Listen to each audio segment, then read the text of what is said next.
నమస్తే. Welcome to our channel. Senior journalist Damu Balaji గారు ఉన్నారు. వారితో మాట్లాడదాం. సార్ నమస్తే సార్. నమస్తే. సార్ పవన్ కళ్యాణ్ దెబ్బకి టీటీడీ చైర్మన్ అవుట్ అనే వార్తలు వినిపిస్తున్నాయి సార్.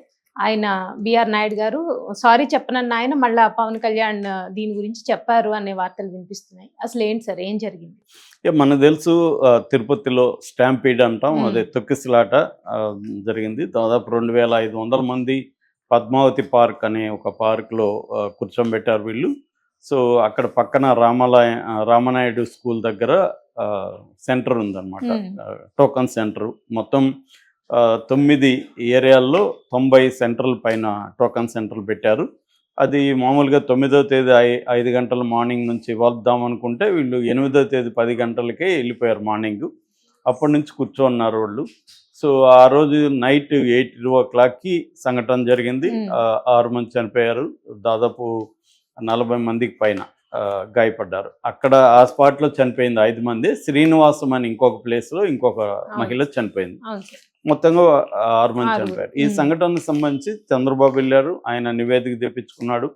ఆయన కొంతమంది అంటే ఎస్పి సుబ్బారాయుడిని, తర్వాత గౌతమి జేఈఓ, ఆమె టీటీడీ జేఈఓ ఐఏఎస్ ఆఫీసర్, ఆమెను, Sridhar chief vigilance and security officer TTD, వీళ్ళ ముగ్గురిని ఆయన ట్రాన్స్ఫర్ చేశాడు. అట్లాగే దీనికి ఇన్ఛార్జ్, ఆ సెంటర్కి ఇన్ఛార్జిగా ఉంటున్న ఇద్దరు, ఒకరు డిఎస్పి రమణ కుమార్ అనుకుంటా ఆయన పేరు, రమణ కుమార్, రెండవ వ్యక్తి హరినాథరెడ్డి. హరినాథరెడ్డి వచ్చి శ్రీవారి గోశాల, ఎస్వి గోశాలకి ఇన్ఛార్జి. ఆయన కూడా ఇక్కడ పెట్టున్నారు. వీళ్ళిద్దరు స్పాట్లో ఇన్ఛార్జీలు కాబట్టి వీళ్ళిద్దరిని సస్పెండ్ చేశాడు చంద్రబాబు. అయితే అదే టైంలో డిప్యూటీ సీఎం పవన్ కళ్యాణ్ కూడా వెళ్ళాడు. ఆయన అందరినీ బాధితులను కలిశాడు. ఆయన చాలా ఆవేదనగా మాట్లాడాడు. ఎంత బాధపడుతున్నారు, వాళ్ళందరినీ కలిస్తే తెలుస్తుంది అని ఆయన వాళ్ళ బాధలకు కనెక్ట్ అయ్యాడు. కనెక్ట్ అయ్యి క్షమాపణ అడిగాడు. క్షమాపణ అడగడమే కాకుండా దీనికి బాధ్యులుగా ఉన్న శ్యామలరావు ఈవో బాధ్యులు, అట్లాగే అడిషనల్ ఈవో వెంకయ్య చౌదరి ఆయన బాధ్యులు, అలాగే చైర్మన్ బిఆర్ నాయుడు, పాలక మండలి అందరూ కూడా సారీలు చెప్పండి, మీరు ఒక్కసారి వీళ్ళని కలిస్తే తెలుస్తుంది వాళ్ళ బాధలు ఏంటో, మీరు క్షమించమని అడగాలి మీరు అనేది ఆయన చెప్పాడు. వాళ్ళని బాధ్యులుగా మాట్లాడాడు. ప్రధానంగా ఆయన బాధ్యులుగా మాట్లాడింది EO Syamala Rao, additional EO Venkaiah Chowdary. వీళ్ళిద్దరిని ఆయన ప్రధానంగా బాధ్యులను చేశాడు. సారీ మాత్రం అందరూ చెప్పాలి, బిఆర్ నాయుడు కూడా చెప్పాలని పవన్ కళ్యాణ్ డిమాండ్ చేశాడు ఓపెన్గానే. సో ఇప్పుడు ఏమైంది, బిఆర్ నాయుడుని సమావేశం ఏర్పాటు చేశాడు. సమావేశం ఏర్పాటు చేస్తే విలేకరులు అడిగారు, పవన్ కళ్యాణ్ ఇలా చెప్పాడు కదండి, మీరు సారీ చెప్తారా అంటే, సారీ చెప్తే క్షమించమని అడిగితే పోయిన ప్రాణాలు వస్తాయా, క్షమించమని అడగడం ఇదేం తప్పేం కాదు, కానీ అడిగితే ఏమన్నా పోయిన ప్రాణాలు వస్తాయా, ఎవరో చెప్తే నేను ఎందుకు స్పందించాలి అన్నాడు. ఆ వీడియో ఇప్పుడు బాగా వైరల్ అవుతుంది. దాని తర్వాత మరి ఏమి జరిగిందో తెలియదు. పవన్ కళ్యాణ్ మాత్రం మళ్ళీ కూడా ఎక్కడో ఖచ్చితంగా చెప్పాల్సిందే సారీ అన్నాడు. సో ఏం జరిగిందో తెలియదు. మళ్ళీ రెండో ప్రెస్ మీట్ పెట్టి బిఆర్ నాయుడు పవన్ కళ్యాణ్ సూచనల మేరకు బేషరతుగా సారీ చెప్తున్నా అన్నాడు. అక్కడ కూడా మళ్ళీ ఒక మెలుగు పెట్టాడు, బోర్డు తప్పు ఏమీ లేనప్పటికీ బేషరతుగా సారీ చెప్తున్నాను అన్నాడు. మరి ఎవరి తప్పు లేకపోతే ఎలా జరిగింది? బోర్డు తప్పు లేదన్నాడు. అంటే ఇక్కడ ఇంకొక మతలబు ఉంది. ఆయన చెప్పిన దాంట్లో ఒక అర్థం ఉంది. అదేంటంటే అధికారులదే తప్పని బోర్డు భావిస్తుంది. అధికారులదే తప్పని. ఎందుకంటే నిన్న బోర్డు సమావేశం జరిగింది. అక్కడ కూడా బోర్డు మెంబర్లందరూ అధికారుల మీద తీవ్రంగా విరుచుకుపడ్డారు. అట్లాగే చంద్రబాబు సమక్షంలోనే వీళ్ళిద్దరూ, అంటే బోర్డు చైర్మన్ బిఆర్ నాయుడు, తర్వాత ఈవో శ్యామలరావు, ఇద్దరు గట్టిగా వాదించుకున్నారని ఆంధ్రజ్యోతి ఈనాడులోనే ఫ్రంట్ పేజీలో రాశారు. అంటే సమన్వయ లోపం క్లియర్గా కనిపిస్తుంది. ఏది అధికారులకి బోర్డు మెంబర్లకి. ఈ బోర్డు మెంబర్లని, బోర్డు డైరెక్టర్లేమో రాజకీయ నిర్ణయంతో పెడతారు, వీళ్ళేమో బ్యూరోక్రాటిక్ నిర్ణయం. ఫైనల్గా చంద్రబాబు నిర్ణయమే. ఈవో ఎవరు ఉండాలన్నా చంద్రబాబు అనుకోవాలి, బోర్డు చైర్మన్ ఎవరు ఉండాలన్నా పాలక మండలి చంద్రబాబు నిర్ణయమే. కానీ బ్యూరోక్రసీ, పొలిటికల్గా పెట్టిన బోర్డు, ఈ రెండింటి మధ్య సమన్వయం అయితే లేదు అనేది క్లియర్గా అర్థమవుతుంది. అయితే ఇక్కడ మనం మేజర్ టాపిక్ ఏంటంటే అసలు ఆ, ఎవరు దీన్ని గవర్నమెంట్ నడుపుతున్నది ఎవరు? ఎప్పుడైనా కూడా కొన్ని ప్రెజర్ సిచ్యువేషన్, ఒక కీలకమైన సిచ్యువేషన్లో ఎవరి నిర్ణయాలు అమలవుతున్నాయి అనేది కానీ మనం అవును చూస్తే సార్.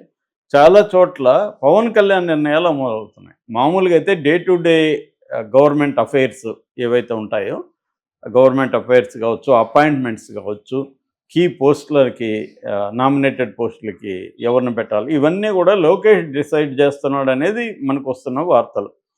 అంటే అపాయింట్మెంట్ అధికారులు ఎవరు ఉండాలి, ఎక్కడ ఎవరు ఉండాలి, ఇవన్నీ కూడా మేజర్గా లోకేష్ డిసైడ్ చేస్తున్నాడు. ఉమ్, కానీ పవన్ కళ్యాణ్ ఇది జనాలకు తెలుసు. పవన్ కళ్యాణ్ కాదు డిసిసివ్ ఫ్యాక్టరు, అంటే డిసిషన్ తీసుకుంటుండేది పవన్ కళ్యాణ్ కాదు లోకేష్ అనేది జనాలకు తెలుసు. మేబీ దాన్ని కట్ చేయడానికా, లేకపోతే నేను అలో చేస్తున్నాను కాబట్టి లోకేష్ ఈ పని చేస్తున్నాడు, నేను అనుకుంటే నేనే సుప్రీం అని నిరూపించుకోవడానికా, లేకపోతే తన శ్రేణుల్లో పవన్ కళ్యాణ్ పేరు పడిపోకూడదు అనుకోవడానికా, లేకపోతే ఫ్యూచర్లో పవన్ కళ్యాణ్ తనను తాను ప్రమోట్ చేసుకుంటూ నేనే పవర్ఫుల్ అని చెప్పుకోవడానికా, ఏదైనా కూడా పవన్ కళ్యాణ్ ప్రతి సందర్భంలో వచ్చి ఈ గవర్నమెంట్ని ఇరుకుని పెట్టే విధంగా కొన్ని మాటలు మాట్లాడడం కానీ, కొన్ని స్టేట్మెంట్లు ఇవ్వడం చేసి తనకు అనుగుణంగా నిర్ణయాలు జరిగేట్టుగా చేసుకుంటున్నాడు. ఉమ్, అది ఫస్ట్ మనం చూస్తే వైసీపీ నాయకుల్ని కొంతమంది మీద కేసులు పెట్టినా కూడా వాళ్ళ మీద చర్యలు తీసుకోలేదు అన్న ఆగ్రహం వ్యక్తం చేసి సాక్షాత్తు హోంమంత్రి అనితని విమర్శించాడు. ఈ శాఖ నేను తీసుకుంటాను ఇట్లాగా కానీ ఉంటే అన్న స్థాయిలో మాట్లాడాడు. అవును సార్. దాంతో ఆమె వచ్చి పర్సనల్గా కలిసి ఆయన్ను క్షమాపణ అడిగి ఇమ్మీడియట్గా ఆయన చెప్పింది అమలయ్యేట్టుగా చూసుకున్నారు. సో అప్పుడు ఏమైంది అంటే నేను వదిలే వరకే మీరందరూ ఉంటారు, నేను టైట్ చేస్తే మీరందరూ నా దగ్గరికి రావాల్సిందే అన్న సిగ్నల్ పంపించగలిగాడు సక్సెస్ఫుల్గా. ఉమ్, రెండోది తిరుపతి లడ్డు విషయంలో కూడా చంద్రబాబు తనకు అనుకూలంగా జగన్కి వ్యతిరేకంగా తిరుపతి లడ్డు అంశాన్ని తీసుకొచ్చాడు. ఉమ్, ఆ, అవును సార్. కానీ దాన్ని మళ్ళీ హైజాక్ ఎవరు చేశారు? పవన్ కళ్యాణే చేశాడు. పవన్ కళ్యాణ్ 11 రోజుల ప్రాయశ్చిత్త పెట్టడం, సనాతన ధర్మానికి నేనే ఛాంపియన్ అన్నట్టుగా దేశవ్యాప్తంగా పేరు రావడం, ఇది ఏ స్థాయిలో వచ్చిందంటే చివరికి మహారాష్ట్రలో ఎన్నికల బీజేపీ కూటమి ఎన్నికల క్యాంపెయిన్కి పవన్ కళ్యాణ్ తీసుకెళ్ళింది. సో పవన్ కళ్యాణ్ అలా ఫోకస్ అయ్యాడు దేశవ్యాప్తంగా. సో ఆ రకంగా లడ్డు అంశం అనేది పవన్ కళ్యాణ్కి హెల్ప్ అయింది. మూడవది కాకినాడకి వెళ్ళి, నిజానికి ఆయన శాఖ కాదు, సంబంధం లేదు, కానీ అక్కడికి వెళ్ళిపోయి సీజ్ ద షిప్, అదేం సీజ్ ఇప్పటి వరకు కాలేదు, అది అవ్వదని అందరికీ తెలుసు. కానీ అదొక సింబాలిక్ అంటాం, దీన్ని ఆప్టిక్స్ అంటారు. రాజకీయాల్లో ఆప్టిక్స్ వెరీ ఇంపార్టెంట్. అంటే నీ ఇమేజ్ని ఎలా నువ్వు బిల్డప్ చేసుకుంటున్నావు అనేది వెరీ ఇంపార్టెంట్.